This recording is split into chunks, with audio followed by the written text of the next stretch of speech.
Buenas noches, los saludo. Hoy vamos a empezar nuestro live con un invitado muy especial. Durante todos estos días hemos hablado de bastantes tópicos en cuanto a COVID-19. Hemos hablado de ecografía, hemos hablado de gases arteriales, hemos hablado de intubación, hemos hablado de bioseguridad, hemos hablado de enfoque radiológico, tomográfico, hemos hablado de epidemiología. En sí han sido bastantes temas. Hoy quisimos hacer un resumen de todo lo que se ha tratado en estos días, haciendo énfasis en el correcto diagnóstico y el enfoque diagnóstico, tanto epidemiológico como clínico. Para esto tenemos un invitado muy especial, el doctor Sebastián, que ya lo tenemos en sala. Entonces lo vamos a enlazar, vamos a enlazar nuestra transmisión del día.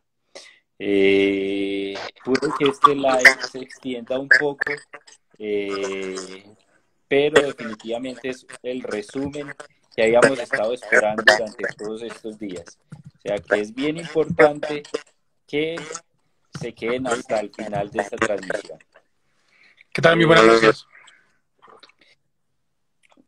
Buenas noches, doctor Sebastián. Permítame un momentico aquí, yo organizo una cosita para arrancar ya en tema. ¿Qué tal el audio? No Suena sé si bien, no sé qué tal los escuchan, nos están audiendo. ¿Nos escuchan bien? espere que me dicen que no tengo, a ver si con... bueno, ahí, ahí eco ahí. No. ¿Escuchan eco? El sonido está un poco raro, me dicen. Eh, En mi caso, ¿el Espera. sonido está bueno o malo? No, yo lo escucho muy bien. Ok. Bueno, doctor Sebastián, entonces, el doctor Sebastián es internista, trabaja en cuidado intensivo también, ¿cierto? Sí, trabajo Eh, en intensivo en MEDER y también en medicina interna. bueno. Entonces, doctor Sebastián, un corto resumen de su perfil académico para arrancar, ¿listo? Bueno, yo soy egresado del Rosario, de médico cirujano del Rosario, estudié medicina interna en cardio infantil con programa de Rosario. Me gradué el año pasado, estoy trabajando desde ese entonces en la unidad de cuidado intensivo en MEDER. Actualmente también estamos trabajo en la unidad COVID, que tenemos ahí la unidad COVID en Medellín, y también en CAFAM, en el Departamento de Medicina Interna, estamos también diseñando la parte de manejo de COVID del área CAFAM. Entonces, digamos, he tenido la oportunidad de trabajar bastante con estos pacientes que han sido un reto desde muchos aspectos, desde la parte clínica, ventilatoria, obviamente, pues de la mano con los colegas intensivistas, que son los que realmente más saben de ventilación mecánica y del soporte presor de estos pacientes que son tan complejos a veces en su manejo, pero pues digamos el gran aporte, digamos, que les podría hacer en mi perspectiva pues de internista es que mejor que el enfoque clínico, que es digamos una de las áreas como más difíciles a veces, porque muchas veces estos pacientes empiezan con síntomas muy inespecíficos, otros llegan con clínica muy Así es. clara, pero pues la idea es como resumir todas estas charlas tan grandes que han dado en esta página de Instagram de eco, de gases, y continuar pues para que la gente sea consciente que es una enfermedad que pues es difícil, sí, pero no imposible de categorizar. Digamos, la gran ventaja es que hoy en día, pues por la rápida información que tenemos, las redes sociales, los estudios, es increíble como en menos de un mes hemos sabido tantas cosas de una enfermedad que lleva menos de 3 meses circulando y ya terapias nuevas, biológicos, incluso vacunas, que usualmente, por ejemplo, ébola, la endemia de ébola fue hace casi 3 años y hasta ahorita estamos empezando a tener resultados de fase 3 de vacunas. Hoy en día tenemos pacientes en fase 1 de vacunas en Estados Unidos o con recambio de terapia plasmática, que usan el suero de pacientes que tienen anticuerpos ya en sangre como terapia de intervención en COVID. Entonces la idea es darle con toda esa charla para que la audiencia, que espero pues le guste, se lleve un gran mensaje del enfoque de estas cosas y pues resolvamos muchas dudas en el camino. Así es, han sido ya como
Sí, ya, nuevamente, ya tenemos conexión. ¿Ya? Sí, ¿La audiencia ya nos escucha? no hay audio, no hay audio. Ok, acá no estamos escuchando. Ahora Aló, sí, aló, listo. probando.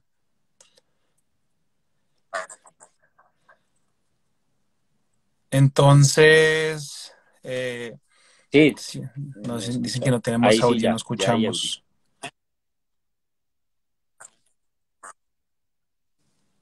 Ok, perfecto. Entonces retomamos el caso, 65 años de edad, pensionado, una semana de astenia, dinamia, tos con esputo y alino, fiebre ocasional cuantificada, no cuantificada, escalofríos y es enfático que lo motiva a consultar es el ahogamiento, la disnea. En la revisión por sistemas dice que más o menos el ahogamiento ha estado empeorando hasta el punto que está de pie y se ahoga. No tiene nexo epidemiológico de fiebre, no hay niños en la casa ni nada y no tiene otros síntomas, no síntomas gastrointestinales ni nada. Diabético, hipertenso, con sus medicamentos de base, los sartán y insulino requiriente. Al examen de ingreso, las tensiones estaba 130/70, cardíaca de 100, respiratoria 25, saturando 78, una FIOS al 21% y una SAFI de 278.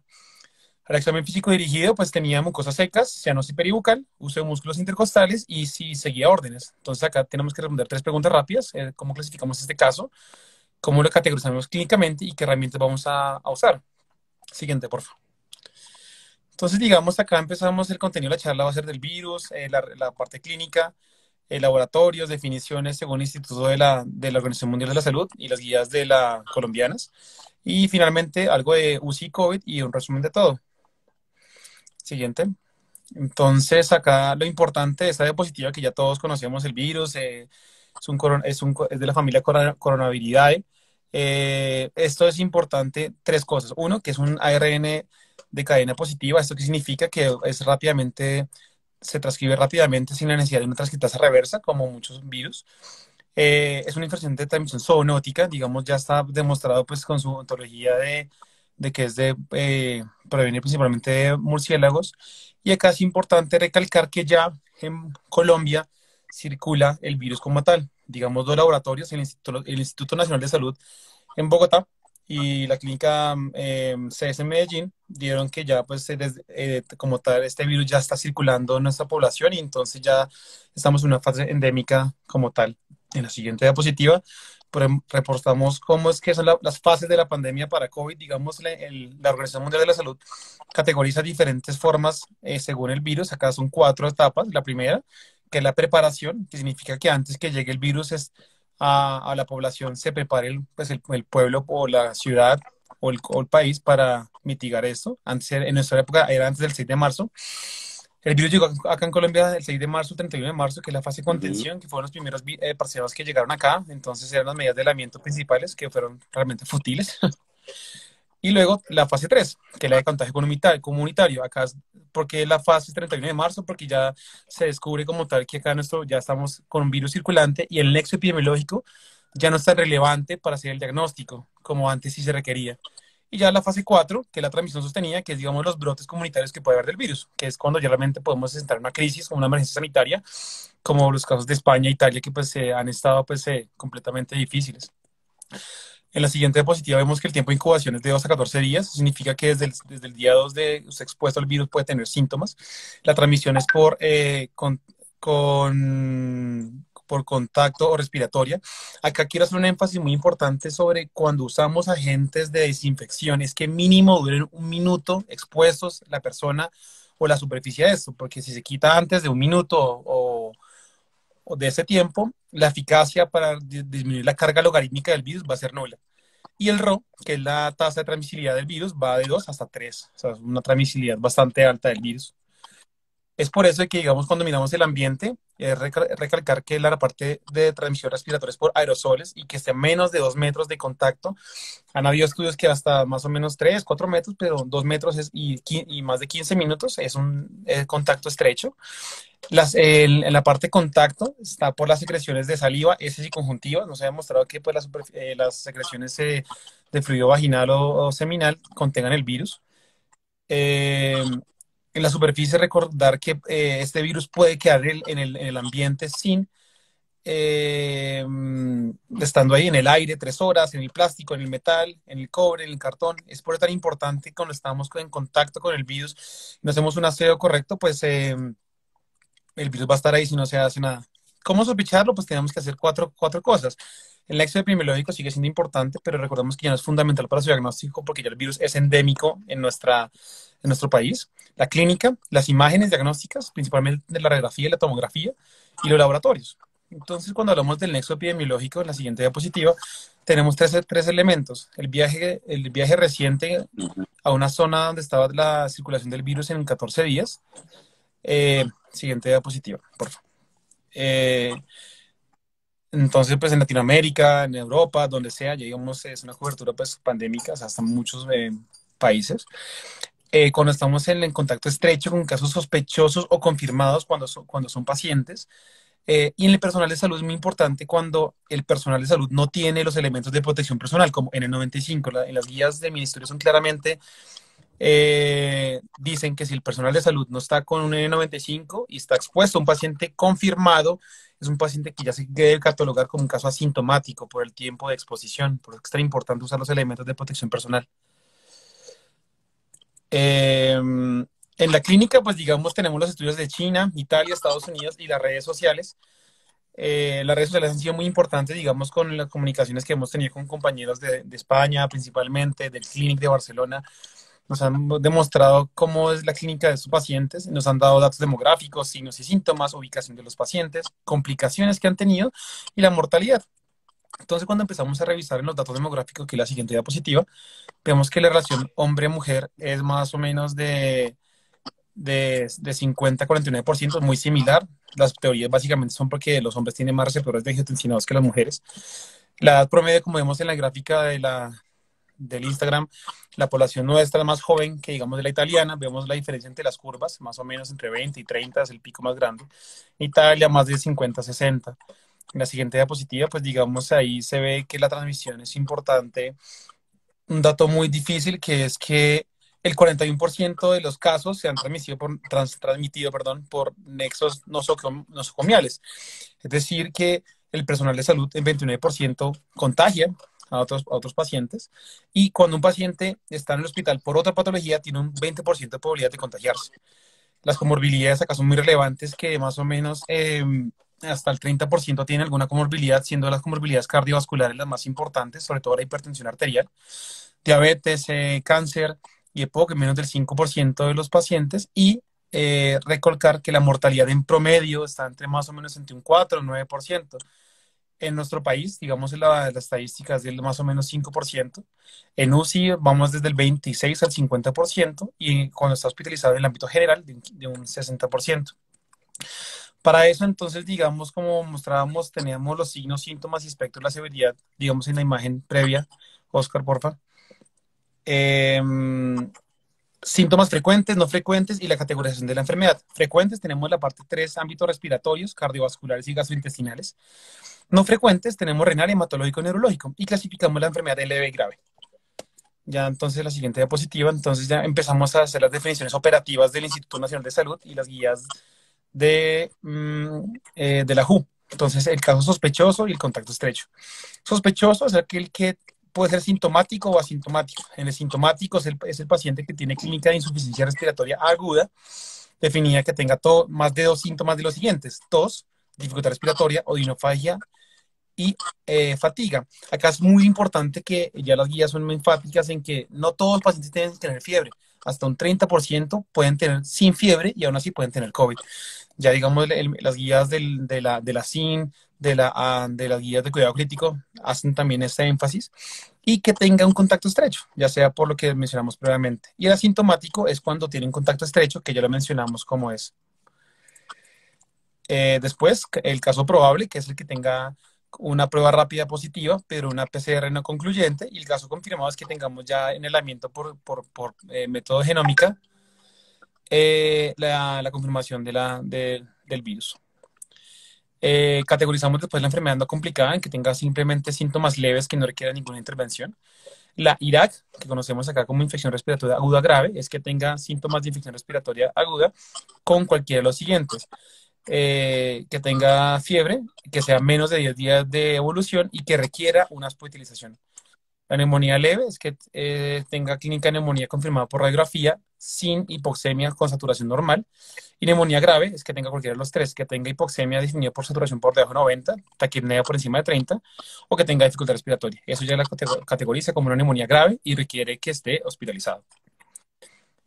Tenemos el SRA, la siguiente diapositiva, que es, digamos, un síntoma que pues, es lo mismo, una semana de síntomas, caracterizado por opacidades pulmonares bilaterales, ya sean radiografía, tomografía o ultrasonido, que no sea explicado por falla cardíaca. eh, eh, Falla cardíaca. Y la acá es muy importante, quiero hacer un hincapié en la clasificación según la oxigenación. Digamos, clásicamente usamos la relación de la PAFI de 200-300, 100 a 200 y menor de 100, pero digamos acá Berlín hace una cosa muy importante que es, nos recomienda que lo ajustemos por altura. Digamos, estamos en estudios ahorita sobre qué tanto estas medidas importan, que es, digamos, cómo se hace el ajuste por altura, es presión barométrica sobre 760. En el caso pues, de Bogotá sería una relación de 0,73 que nos permite tener unos rangos más amplios sobre clasificación. La sepsis definida por disfunción orgánica, ya sea clínica o con un COSOFA más de 2 puntos o un SOFA más de 2 puntos, y el choque séptico, pues como las guías, como le tienen las guías de Surviving Sepsis.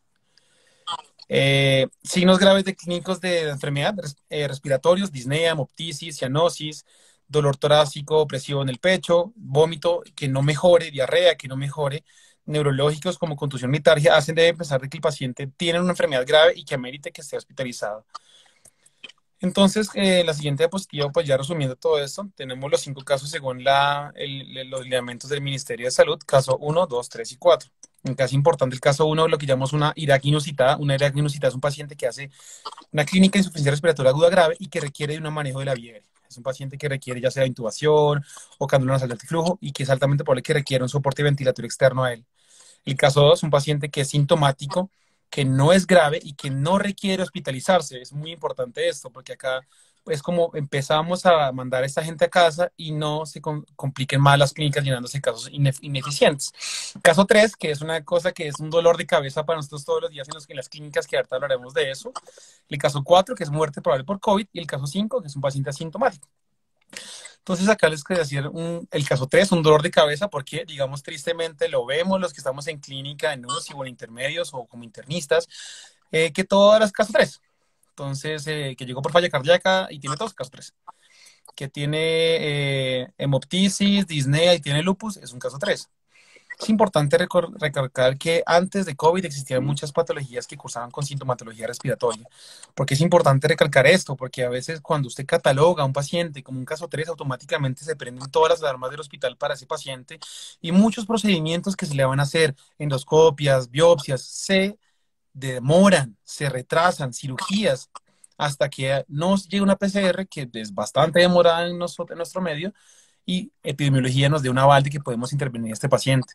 Es muy importante que, por favor, en este tipo de casos, cuando antes de catalogarlo como caso 3, asesórese de alguien que sepa del asunto, un internista o un colega que sepa mucho de esa patología, para que no cataloguemos erróneamente a esos pacientes como caso 3 y les Yo aquí quitemos la quiero oportunidad de intervenciones participar tempranas. en este En la punto porque siguiente... definitivamente como usted lo caracteriza Ujú. como el dolor de cabeza, así estamos.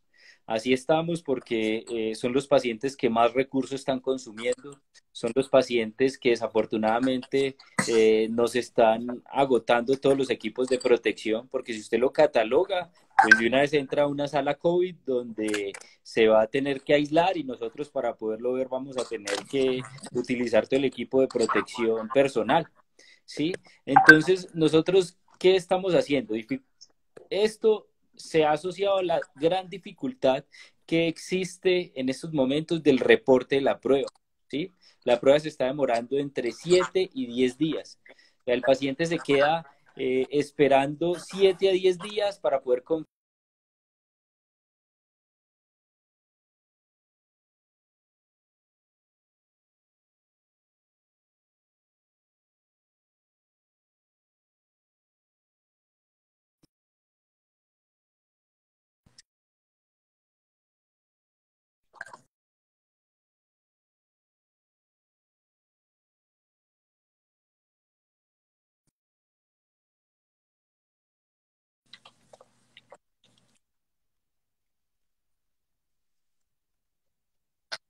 ¿Me escuchan?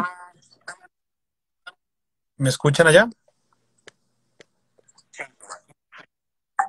Yo no sé qué pasó con esta aparato.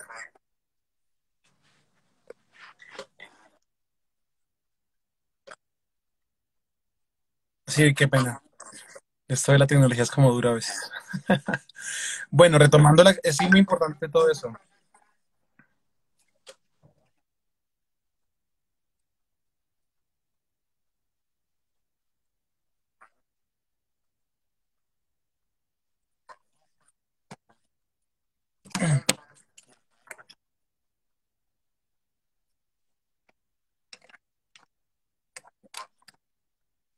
Sí, acá es muy importante que se trabaje en equipo porque tristemente estamos llenando las unidades de cuidado intensivo con fallas cardíacas, con hemorragias alveolares.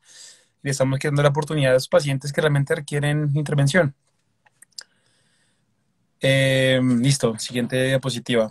Entonces acá, ¿qué reporta la literatura de los síntomas? Digamos, la clínica más importante ha sido China, las clínicas de la parte de Lombardía y Estados Unidos. La fiebre acá es muy importante que todos los estudios han sido muy claros en que la fiebre es por termómetro axilar. Una cosa muy interesante, es una herramienta fácil. La fatiga, la tos seca, el esputo, la disnea, la mialgia son los más frecuentes. Si vimos todos estos síntomas son netamente respiratorios. Y los menos frecuentes son palpitaciones, cefalea, hemoptisis, gastrointestinales en algunos, adenopatías y clínica cutánea, que es que digamos lo que pues, vamos a continuar dilucidando. En la siguiente diapositiva vemos cómo en un metaanálisis de gastroenterology de más de 5.000 pacientes, ven que más o menos el 25% de los pacientes con COVID cursan con alguna sintomatología gastrointestinal, ya sea anorexia, náusea, vómito, diarrea, dolor abdominal, que eso también, digamos, en las guías de la CIN y de la AMSI, dicen que un paciente con síntomas gastrointestinales eh, puede cursar con COVID. Y eso es lo mismo, digamos, con la siguiente diapositiva, que es la parte, pues, digamos, hematológica, que acá es bastante difícil. Digamos, acá la Sociedad Internacional de Trombosis y Hemostasia hizo una guía tempranamente y dijo, oigan, tengan mucho cuidado, estos pacientes hacen coagulopatía, hacen trombosis. Tanto así que, digamos, desde muy temprano dijeron, a esos pacientes pónganle mucho cuidado con la coagulación, y digamos, hay una escala que se llama la escala del SIC o Sepsis Induced Coagulopathy. Con los más de 4 puntos, esos pacientes deben estar anticoagulados. Es bastante difícil, digamos, en este escenario, en la parte de cuidado crítico.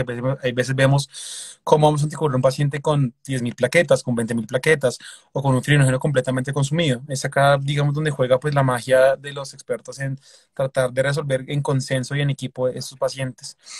Acá otro síntoma muy importante que lo que se ha estado hablando, que realmente eso es soporte científico ha sido pues bastante bajo, es lo que llaman el síndrome de liberación de citoquinas, que algunos lo catalogan como síndrome hemofagocítico, por el compromiso multiorgánico y digamos en esencia pues China cuando lanzó tocilizumab y anakinra, que son interleuquinas, antagonistas de interleuquina 6 y 1 respectivamente, han tenido pues en teoría respuesta favorable, digamos dándole un sustento a este síndrome hemofagocítico que digamos en la vida real en Colombia digamos pues no tenemos interleuquina 6 o interleuquina 1, pero digamos tenemos ferritina o PCR, que digamos son marcadores indirectos que nos pueden hacer que ese paciente está en un síndrome de inflamación importante. Tristemente, lo que les digo, no hay interleuquina 6, pero tenemos otras herramientas como ferritina, PCR o la función hepática que nos indican que hay una inflamación importante. En la siguiente diapositiva vemos la parte renal, que digamos también todas las sociedades, como por ejemplo en el Kidney International, han dicho que incluso se está cursando con una cosa que se llama la podocitopatía por SARS-CoV-2. Entonces, que puede cursar con microalbuminuria, proteinuria transitoria, lesión renal aguda. Acá es muy importante que tristemente esos pacientes cuando están en UCI o más graves pueden cursar hasta un 40% con terapia de reemplazo renal. Es muy importante que a esos pacientes se les tenga mucho cuidado con lo que se les da. Acá hago un énfasis que, digamos, han habido muchos warnings por la FDA y el EMA sobre la toxicidad y la necrosis tubular aguda por el lopinavir y ritonavir. Tengan mucho cuidado cuando se use este medicamento y sospechar la necrosis tubular aguda. De cardiovascular, pues las primeras charlas que dio este grupo muy buenas acá, que lo que quiero recalcar, hemos visto que los pacientes que hacen lesión cardiovascular se mueren más. Entonces, que troponina alta, un electro con unas extrasístoles anormales, que hagan lesión cardíaca aguda definido por un delta positivo de troponinas con cambios en el electro o cambios focales en la ultrasonografía. Esos pacientes se mueren más, hacen cardiomegalias transitorias, las vemos todos los días en las placas. Y muy importante que estos pacientes también pueden hacer miocarditis. La semana pasada tuvimos un caso de miocarditis en el hospital que fue bastante desastroso. Y acá lo que llama la atención es que estos cuadros son muy rápidos. Son muy rápidos, en menos de 6 horas, 8 horas el paciente puede estar completamente estable y a las 6 horas tasa de extracción es muy alta, saturaciones bajas y función ventricular. Entonces, tener muy presente estos casos. En la siguiente diapositiva, recordar para todos el QT, el buen QT que ha sido olvidado por muchos. Valórelo como usted lo quiera. La fórmula, pues, digamos, más usamos, digamos, en el protocolo de nuestra clínica es la fórmula de Bassett. Es, digamos, usted simplemente mide el RR y la T, lo corrige según, pues, la edad del hombre o mujer. Y la escala de Tisdale, que es la que supuestamente decían que era nueva, pero realmente es bastante ya de antaño, como de 2002. Y es importante porque esta escala, porque nos permite categorizar el paciente que tanto riesgo de que haga un QT prolongado. Recordemos que el opinavir, ritonavir y los antimaláricos hacen prolongación del QT.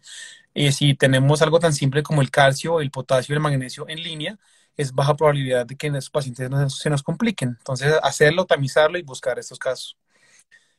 Y ya en la siguiente diapositiva, resumiendo, tenemos tres categorías. Entonces, la categoría clínica leve, grave y crítica. La leve es un paciente que no requiere ninguna intervención, que está en su casita tranquila. Graves, entonces un sepsis, neumonía severa, que te cursa con SRA o tiene factores de mal pronóstico, que es muy importante eso. A veces los pacientes llegan completamente bien, pero tienen factores de riesgo mal. Eso es importante que los miremos. Cuidemos de esos pacientes. Paciente con una radiografía de tórax normal, pero tiene una ferritina en 6000. ¿Por qué la tiene en 6000? Vigílelo. 24, 48 horas, no lo mande para casa. Porque muchos de esos pacientes se mueren. Muchos pacientes de esos se mueren que están con, tenía una ferritina en 6000. No, eso de pronto es porque estaba deshidratado. No. Mejor vigilo 48 horas y después mándelo a la casa. Y los críticos que tienen la falla respiratoria, el choque, la disfunción multiorgánica o que requieren SRA. Entonces, ya que requieren la UCI o el intermedios. Entonces, acá es importante la siguiente página. Algo muy importante. COVID nos ha demostrado que es una enfermedad que es de tiempo. Es una enfermedad de tiempo. Si yo tengo inicio de tiempo, síntomas día 1 y día 8 y estoy perfecto, genial. Téngale cuidado ante los síntomas entre días 6 y 8, que es lo que se ha demostrado que los pacientes se empeoran en estos síntomas. Entonces, estar muy pendientes de eso. Entonces, ser enfático cuando preguntemos, ¿hace cuánto empezó la disnea? ¿Hace cuánto empezó el ahogamiento? ¿Hace cuánto empezó todo esto? Recordemos que más o menos 7, 8 días antes tenemos un paciente que puede ser vigilado. 8 y 9 días, tenga cuidado. Ese paciente puede complicarse, como se ven, digamos, en la gráfica acá de Lancet. Muy bonito estudio que mostraba que el tiempo promedio desde los síntomas era más o menos 6, 7 días y ya después en el día más 8, más 9 de ingreso, o sea, más o menos 2 días, es el paciente que se ponía malo y requería UCI o intervención. En la siguiente diapositiva vemos cómo se aborda en urgencias. Acá, muy importante, por favor, colegas, tengan protocolizado la ruta de estos pacientes. Estos pacientes, ¿cómo van a llegar al hospital? ¿Quién los va a recibir? El médico, la enfermera, la terapeuta respiratoria, la fisioterapeuta. Tener las medidas de protección, por favor. Tristemente hay hospitales que pues no tienen un N95, listo. Entonces, rebúselo por una semana. Hay muchas formas de cuidarlo. Si el paciente llega, automáticamente dile que primero se lave las manos y póngale un tapabocas. Con eso está frenando la transmisibilidad de esa paciente a los demás. En el triaje es muy importante que el triaje ya está estandarizado, que puede hacerse en 8 minutos. ¿Qué requeremos en el triaje? 3 cosas. 1, síntomas clínicos y de la parte de escalas para objetivar qué tan mal está, tenemos 2 escalas muy importantes. La escala NEWS 2 y el QSOFA.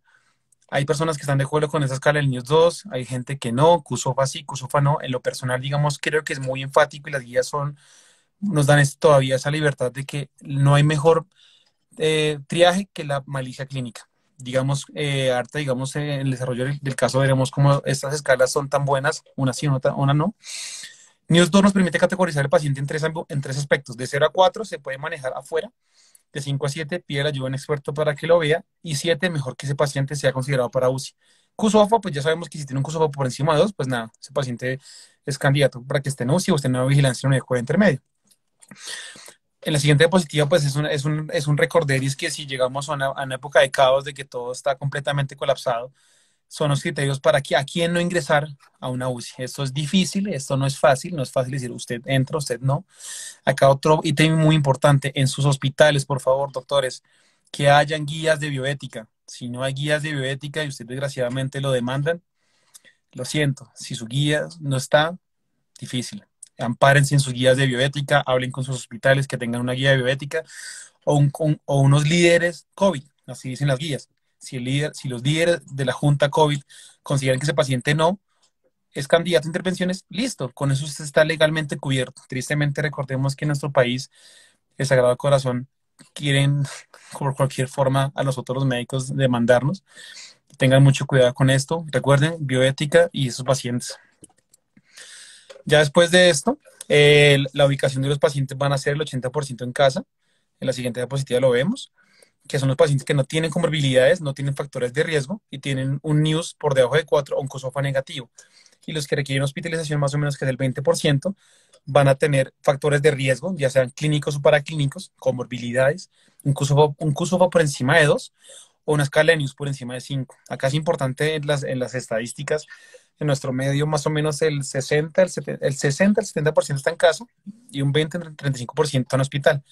En Colombia más o menos la UCI está llena en un 3% de este tipo de pacientes. En China tenemos más o menos que fue hasta el 32% y en Italia el 10%. Ahí tristemente no se ven las imágenes, pero aquí lo que quiero mostrar son datos del ministerio. El 80% están en casa, 20% en hospitales, el 4% está en UCI y tenemos hasta ahora reportada una tasa de mortalidad del 4,7%. Y también es importante recordar que la edad es muy importante como un factor de mal pronóstico. En esta escala de Lancet, este estudio, vemos como los pacientes que están de color rojito, que son los pacientes sobre todo mayores de 65 años de edad, más de la mitad de ellos están en UCI. Entonces, ahí es cuando surge que la edad puede ser un factor de mal pronóstico para que requieran UCI. En laboratorios, que es la siguiente diapositiva, los laboratorios se tienen que usar con mucha precaución. ¿Para qué son los laboratorios? Para llenarse de razones si un paciente no tiene una clínica clara de que ese paciente requiere vigilarlo. ¿Cuántos pacientes llegan con síntomas no específicos, vagos, gastrointestinales? Y usted dice, ¿qué tal que sea un COVID? Pues pídele una batería para clínicos para llenarse de razones para justificar hospitalizarlo. También tenga muy presente esto. Si usted hospitaliza a un paciente y en su hospital hay mucho COVID, ese paciente puede ser un COVID futuro. ¿Qué pacientes deben ser vigilados? Los pacientes con clínica pulmonar, hemodinámica, ¿qué solicitar? Hemograma, función renal, función hepática, el dímero D, marcación de lesión miocárdica. Los gases arteriales, pues tristemente a veces tenemos hospitales donde no hay o no están rápidos, entonces saber sobre la SAFI, procalcitonina y electro. Entonces la SAFI, para que los pacientes, las personas que no lo conocen, que la SAFI es una herramienta muy útil que básicamente es la relación de la saturación por pulsoximetría y la FIO2. Este es el estudio original del CHEST, que fue en el 2007, que correlacionó a los pacientes con SRA de la ARS Network, que fueron más o menos 5.000 pacientes. La correlación que existe entre PAFI y SAFI, más o menos una PAFI de 300 es una SAFI de 315, de 200, 235. Es decir, no siempre requerimos gases arteriales para poder categorizar esa clínica y nos puede ser muy útil. Es una herramienta muy simple de usar. Incluso en las guías de la sociedad de la AMSI colombianas recomiendan que se pueda usar esta herramienta en el caso que no se tengan los gases arteriales. En las,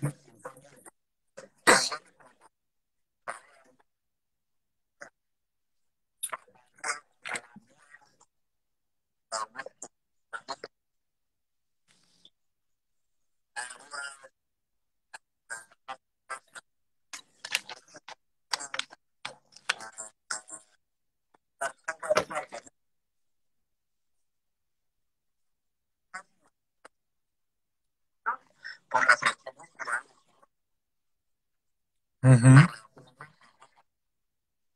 Sí, es fácil, es útil y le tenemos a la mano y no requeremos pullar a un cristiano. De los laboratorios de marcadores de riesgo, pues ya tenemos las que ya están definidos, la linfopenia. Acá hago énfasis en la linfopenia como un marcador de severidad de la enfermedad. Es tal vez de los que más se ha correlacionado con la severidad de la enfermedad o que el paciente tenga la enfermedad. Digamos, la linfopenia se ha demostrado que tienen, por cada 100 linfos que bajan, tiene un OR de 4 de que ese paciente tenga más probablemente COVID. La trombocitopenia, la LDH elevada, dímero D elevado y PTT prolongados como presentación de coagulopatía. Y de la inflamación tenemos procalcitonina, proteína C reactiva, ferritina y transaminasas como marcadores de alto riesgo. Acá en la siguiente diapositiva, digamos, ayer estaban hablando ustedes acá en el canal sobre procalcitonina y COVID. yo creo que procalcitonina es una herramienta muy útil, digamos, en la siguiente diapositiva. Ahí está eso. Todos los estudios chinos demostraron que efectivamente los pacientes que aumentaban procalcitonina, casi el 70% tenían una sobreinfección bacteriana. El mensaje de esta diapositiva, ¿cuál es? Si usted tiene sospecha clínica que el paciente tiene infección, no se la pida. Empieza el antibiótico. Pero usted no está seguro y quiere llenarse de razones para justificar un antibiótico de amplio espectro, puede pedirla. Pero recuerde que no debe demorar el tiempo del antibiótico. O sea, no espera, no, esperemos hasta que la apocalipsis salga para iniciar el antibiótico.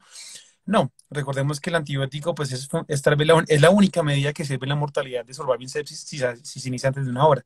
Acá es para más o menos para usar un programa de ahorro de antibióticos. Recordemos que también la resistencia, ayer en la charla mencionaban eso, digamos, hay mucha sobreinfección bacteriana, hasta un 70%, entonces tener mucho cuidado para usar esto.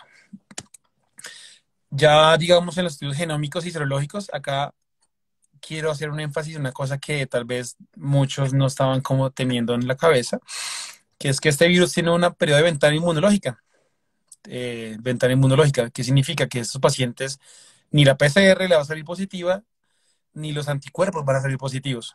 Entonces tienen que tener mucha precaución, mucha precaución.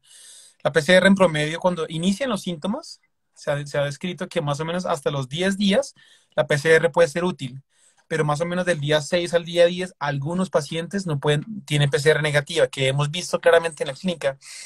Muchas veces, tristemente, acá la sensibilidad de este método de PCR real time, más o menos desde el 60 al 80% en los mejores casos. Por eso es que incluso muchas guías son enfáticas en decir, si usted sospecha que ese paciente tiene COVID, repítale la PCR en 48 a 72 horas, porque ellos son conscientes de esto, de esta ventana inmunológica, y pueden tener altos falsos negativos. Tristemente hemos tenido casos en la UCI de Medellín que pues pasan así, PCR negativa, pero no nos cuadra por qué. Le repetimos, positivo. Acá entonces pues sigan prevaleciendo la clínica de esos pacientes, sobre todo la parte radiológica. Ahí hago énfasis en un estudio chino muy bueno que comparaba PCR en tiempo real contra tomografía de tórax y se daba cuenta que los pacientes que tenían PCR negativa tenían altos signos en la radiografía, en la tomografía, dándole pie que pues muchas veces la clínica es más importante que en esto. Esta gráfica que está ahí, que se ve, es del Clínic de Barcelona, que me la pasó un colega. Ahí se muestra, digamos, cómo está la periodo de la ventana inmunológica. Más o menos la IgM sale positiva entre 5 y 7 días, la IgG 10 a 14 días, y el periodo de ventana del virus va de 6 a 10 días. Entonces tengan mucha precaución cuando se usen esas herramientas. ¿En quién sería muy bueno usar las pruebas serológicas cuando lleguen a nuestro país? Paciente que llegue más de 7 días con síntomas y quieras confirmarlo sin gastar los recursos económicos de una PCR que más o menos está valiendo 900.000 pesos. Puedo usar una serología que pues le puede confirmar ese dato. En la siguiente diapositiva, pues digamos, ahí mostraba esta misma teoría, pues digamos, los tiempos de ventana, la PCR, el papel del film array en la UCI, que es importante para descartar sobre infecciones virales o bacterianas. Y vuelve y juega, si usted no está seguro que su PCR sea clínicamente negativa, pídale otra, siempre y cuando en un rango pues esperable, 48 hasta 72 horas. Entonces, si resumimos, tenemos factores de riesgo clínico y paraclínico, la edad, comorbilidades, en la siguiente diapositiva, la escala NEWS por encima de 7 o el QSOFA por encima de 2 y los marcadores que ya vimos de linfopenia, trombocitopenia, dímero D, todos son marcadores que nos hablan de inflamación. Ya entrando en un tema pues bastante interesante que es la parte radiológica, acá pues en nuestro caballito de batalla de la radiografía de tórax, recordar que hasta en un 30% son normales, completamente normales, y es importante en esos casos que digamos no contemos con una tomografía, con un tomógrafo, perdón, poder hacer a las 24 horas otra radiografía, que así se mejora la sensibilidad hasta un 90%. En la tomografía tiene también el mismo problema, más o menos se disminuye en un 10% el umbral de falsos negativos, va de 50 a 80%, y se indica en los pacientes que la radiografía sea normal pero no sea clara, o que usted considere que tenga otras complicaciones. Es importante recalcar que otros hallazgos que nos hacen pensar que no es COVID, es el derrame pleural, las linfadenopatías, que tenga cavitaciones, que tenga árbol de gemación, El compromiso central es súper relevante. Ahora también miraremos muchas imágenes, cómo COVID respeta el centro de la placa, la respeta completamente y solo compromete más que toda la periferia. Y acá, digamos, ya estudios que más o menos cuando el paciente resuelve todo su cuadro, más o menos se demoran entre 2 y 3 semanas de depurar los cuadros. En la siguiente diapositiva, entonces, ¿qué buscar en la imagen de tórax? Entonces, uno, compromiso periférico, negrilla, periférico, compromiso periférico. Virus esmerilado, se puede decir tanto en radiografía y en tomografía. Y el poco compromiso central. Si usted ve un paciente que tiene clínica sugestiva, la radiografía periférica de las lesiones, el centro está limpio y tiene vidrio, ese paciente tiene altamente probablemente un COVID. En la siguiente imagen, es una imagen que jamás se me olvida, fue el primer paciente que tuve con COVID y apenas lo vi sin ver una placa antes, dije, ese paciente tiene COVID.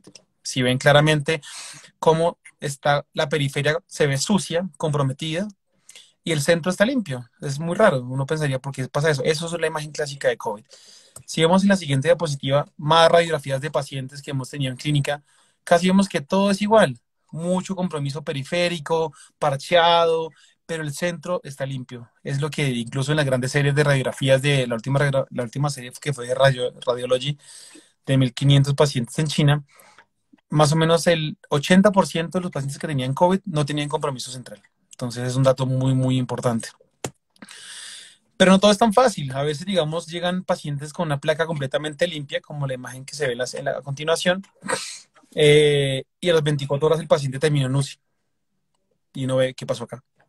Así es COVID. Así a veces es, uno se llena, se confía un poco, pero digamos acá afortunadamente este paciente estaba en intermedios, pero tenía marcadores de severidad, tenía ferritina en 3000, tenía PAFI en 150. Entonces uno dijo, no, dejémoslo acá vigilando y cualquier cosa, pues lo pasamos rápidamente a la unidad. Y fue lo que pasó así. Entonces nos permiten categorizar muchas veces esos marcadores de clínicos y paraclínicos, esos pacientes que ameritan que sigamos. Lo mismo es la siguiente imagen, ¿no? Era una mujer que llegó a una radiografía normal y a las 24 horas se puso muy mal, tomamos otra radiografía sin necesidad de tomografía y dijimos, mire, ese paciente está muy mal, pase en la unidad. Y en ese momento la placa estaba horrible, pero ya clínicamente estaba muy bien.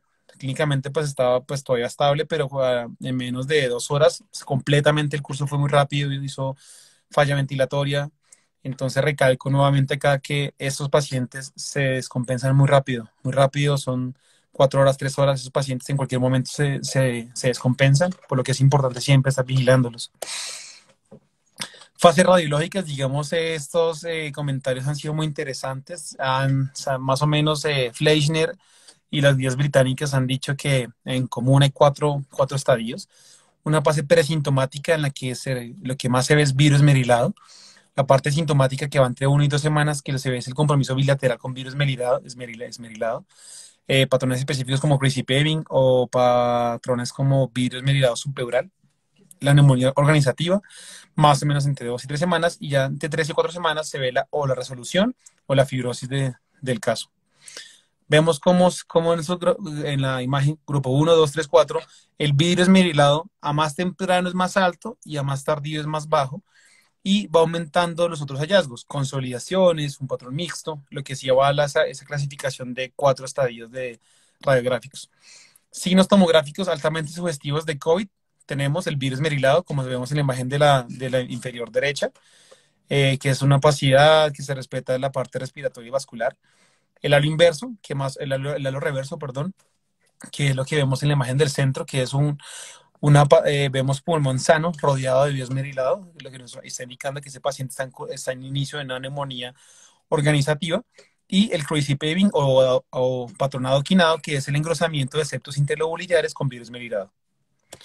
Entonces, si vemos en la siguiente imagen muchas tomografías, vemos en la imagen de la derecha un leve virus esmerilado, un virus esmerilado más aumentado, pero si somos objetivos en lo que revisamos, es periférico, se respeta el centro, o si lo hay, o si hay compromiso del centro, es más en la periferia que el centro, es lo que más recalcan en estos hallazgos.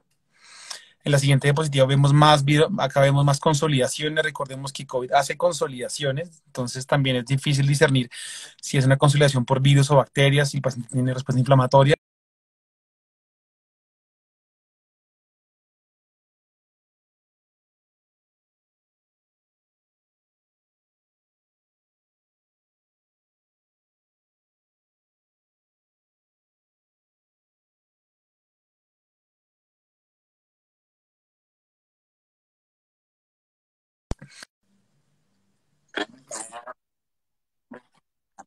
Acá, la curva es de TV. Entonces, en la siguiente diapositiva vemos cómo las guías británicas han clasificado los patrones radiográficos en clásicos, probables, indeterminados y no COVID. Vemos que los patrones clásicos lo que lo describen es que tenga virus merilado, crazy paving, constelaciones periféricas, signo del halo reverso y un patrón subpleural o periférico, con un muy buen rendimiento en esas categorías. Entonces, pues digamos, y ese fue también un estudio muy interesante que comparaban radiólogos chinos, americanos, italianos, qué tan buenos eran para discernir COVID y casi todos concluyeron en eso. Compromiso periférico, virus merilado, bilateral, que se respete el centro, eso es un COVID. En la siguiente imagen, digamos, es una herramienta que muchos usamos con regularidad, que es el ultrasonido. Digamos, el ultrasonido, pues digamos, también nos ha permitido eh, delucidar muchas cosas. Eh, hay varios estudios que han demostrado que sí es útil en COVID. Y pues digamos lo que pues, Daniel Lichtenstein y Volpicelli, que son los que más han escrito de esto, han visto tres patrones. El patrón A, que es el patrón, es el patrón normal, el patrón B, o síndrome intersticial, y el patrón C, que es de consolidación, que realmente, pues digamos, tiene incluso un rendimiento muy bueno en la correlación de síndromes pulmonares sin la necesidad de una radiografía o una tomografía. Entonces, entonces ya pues hemos hablado bastante del asunto. Entonces, ¿cómo lo sospechamos? Tenemos el nexo epidemiológico, ya sea el viaje, los 14 días a una zona endémica, el contacto estrecho, el contacto en la parte de la salud, que es un paciente, que es que si nosotros nos exponemos sin las medidas de bioseguridad a un paciente sospechoso o confirmado, la parte de la clínica, que pues ya hemos ahondado bastante, las imágenes, que también son muy, muy, muy útiles, y los laboratorios. Todo eso nos permite pues, catalogar al paciente con COVID-19. En la parte clínica de UCI, digamos, el estudio más grande publicado hasta ahora, que es el estudio de Lombardía, que más o menos fueron 1.500 pacientes de UCI. La edad promedio fue entre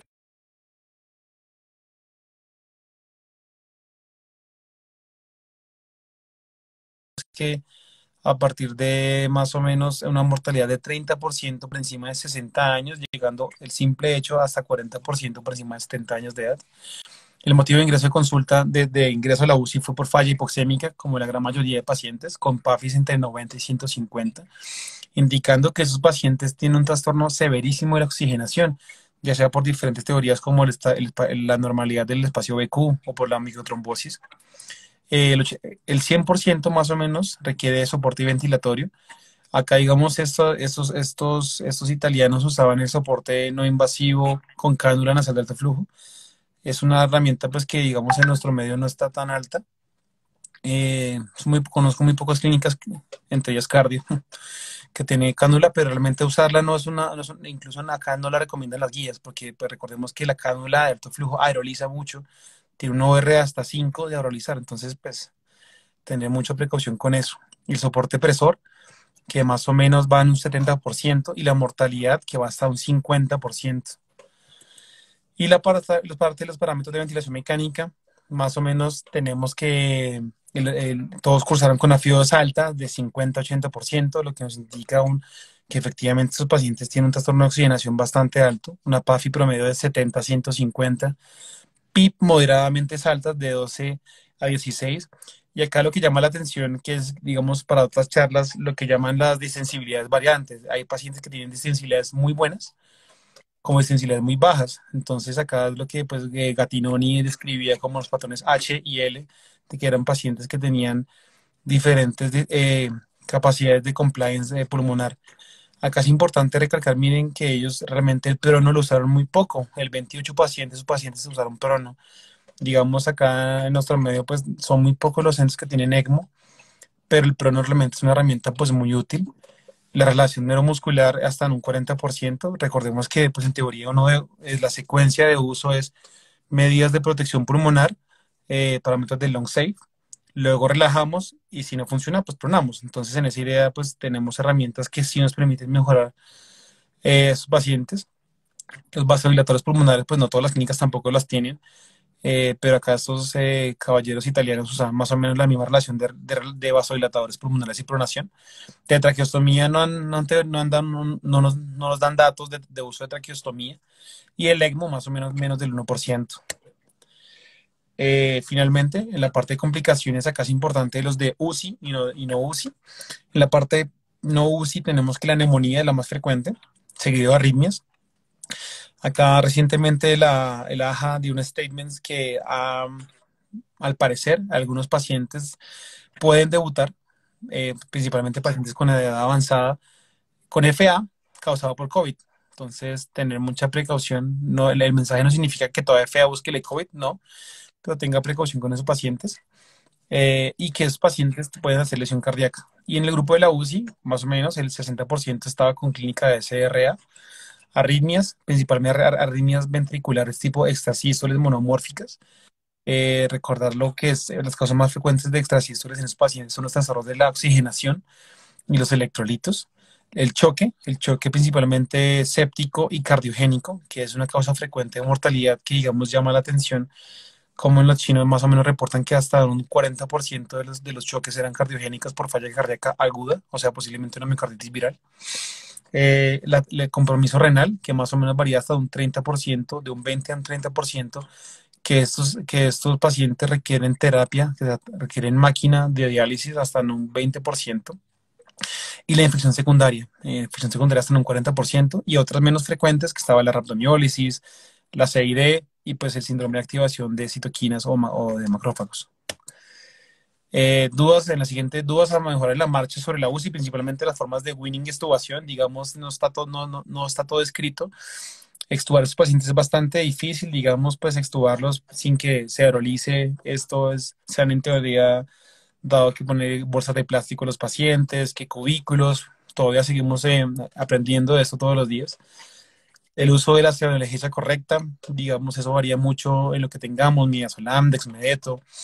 El manejo post-UCI, que digamos, creo que es algo que casi no hay nada escrito de esto, que es una cosa pues que se debería como mirar cómo se maneja post-UCI esos pacientes. Y el ultrasonido, el POCUS, digamos, como una herramienta que nos permite ayudar a tomar decisiones en la UCI, porque si tenemos un ecógrafo, pues podríamos tomar varias decisiones como mirar ultrasonido cardíaco, pulmonar, sin necesidad de que ese paciente salga a la unidad a una imagen más avanzada. Finalmente, en el caso que empezamos, acá pues retomando, era un paciente que era sospechoso claramente, tenía síntomas de infección respiratoria alta, tenía tos, odinofagia, lo conocemos como sospechoso. La categoría clínica sería una insuficiencia respiratoria aguda grave. ¿Por qué? Por la taquipnea y la desaturación. Posiblemente, si ese paciente no se le haga nada, termine una ira inusitada con una etiología de una neumonía viral posiblemente. Entonces acá quería hacer el énfasis. Este paciente tiene un CUSOFA de 1. Entonces, imagínense. Dirán, tiene un CUSOFA de 1, tranquilo. Entonces le pregunto a la audiencia estaría tranquilo con un paciente con una SAFI 278, que está taquicárdico, que tiene músculos accesorios, pero tiene un CUSOFA de 1. Es cuando vemos que muchas veces las escalas no son tan no son tan sensibles. Digamos, CUSOFA se le ha dado mucho palo por eso, porque es más específico que sensible. Y acá miramos como NIOS nos da un puntaje alto, NIOS de 7. Entonces, digamos ahí, usar ambas herramientas, pero lo más importante es que use su concepto clínico, úselo con prudencia, que es lo que más tenemos nosotros y nos permite categorizar a estos pacientes. Y el destino, pues digamos acá, va a ser hospitalizarlo, pues, y este paciente fue un paciente que tuvimos que tristemente pues falleció, tenía COVID, y digamos acá algo pues que es triste decirlo, es que el paciente fue diagnosticado netamente clínico. El paciente murió como a los 3 días y la PCR llegó a los 8 días, confirmando el caso. Entonces, tristemente, la PCR, pues estamos esperando la PCR y pues tengan mucho cuidado, la PCR se está demorando bastante. Le hablo de mi perspectiva, la PCR acá está demorando entre 6, la que hace el instituto, entre 6 y 8 días. Ya digamos como dijo el gobierno, algunos hospitales y de universidades hacen la PCR. Desafortunadamente es mi PRES, pero pues salen 48 horas, entonces nos permite tomar decisiones. Entonces, resumiendo, entonces lo primero, recordemos que el papel del ambiente de COVID-19 Entonces, si usted se expuso al ambiente de COVID, tenga una ropa diferente, cámbiese, use los jabones, use el clean, desinféctese. Recordemos que la clínica es netamente respiratoria, las comorbilidades cardiovasculares y la edad es lo que más está matando a estos pacientes. La clínica radiográfica es muy buena, es muy útil para poder identificar a estos pacientes, categorizarlos. El rendimiento diagnóstico de las pruebas es muy malo, PCR y anticuerpos. Recordemos y tengan en mente esto, periodo de ventana. Tenemos un periodo de ventana, como en VIH. Entonces no nos confiamos 100% de las pruebas. Recategorizamos los pacientes con los paraclínicos. Vemos un paciente que no nos cuadra, pero tiene algún factor de riesgo, vigílelo. Vigílelo. Los pacientes nos han demostrado que se descompensan muy rápido. El QT, téngalo muy presente. Tanta gente habla de las arritmias ventriculares, pero nadie recuerda el QT. Mídanlo. Recuerden siempre la ruta de traslado institucional de sus hospitales, cómo se van a manejar, quiénes van a manejar, el equipo que va a manejar y hagan guías, que su hospital tenga unas guías. Es importante eso porque acá, como hablábamos qué día, si un paciente hace una complicación por esos medicamentos, por cloroquina, por lopinavir y ritonavir, y ese paciente se muere por esa complicación y usted lo usó sin tener el aval de una guía institucional, se le puede ir en un marco legal un poco difícil. Entonces, si tiene una guía que lo respalde en las conductas que va a tomar, mucho mejor. Y finalmente, en la parte de UCI, eh, los perfiles de diversos de comportamiento pulmonar, que es un tema que a futuro va a ser muy interesante. El perfil H y L de Gatinoni. Vemos el alto uso de soporte presor y vemos que en el mundo no están pronando tanto. Y digamos acá un comentario rápido sobre la experiencia que hemos tenido en la unidad. Hay pacientes que responden muy bien al prono, como no. Pero digamos, los italianos que son los que más han descrito que les va muy bien pronándolos tempranamente, incluso sin necesidad de estar ventilados con tubo endotraqueal. Y la relación neuromuscular, que digamos son nuestros caballitos de batalla para ese RA en nuestro medio, porque no todos tenemos ECMO, ni sabemos de ECMO, pero pues podemos de pronto ayudarnos con los colegas intensivistas que más saben sobre pronar y relajar, que sí nos ayuda mucho en la parte de la ventilación mecánica. Listo, creo que eso es todo.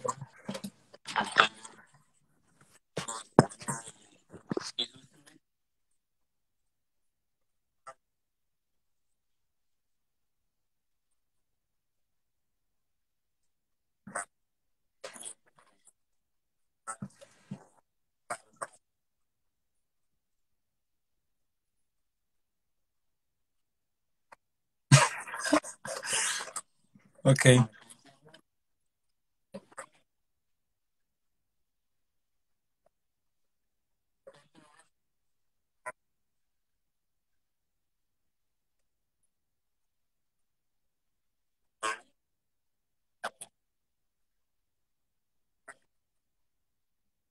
ok.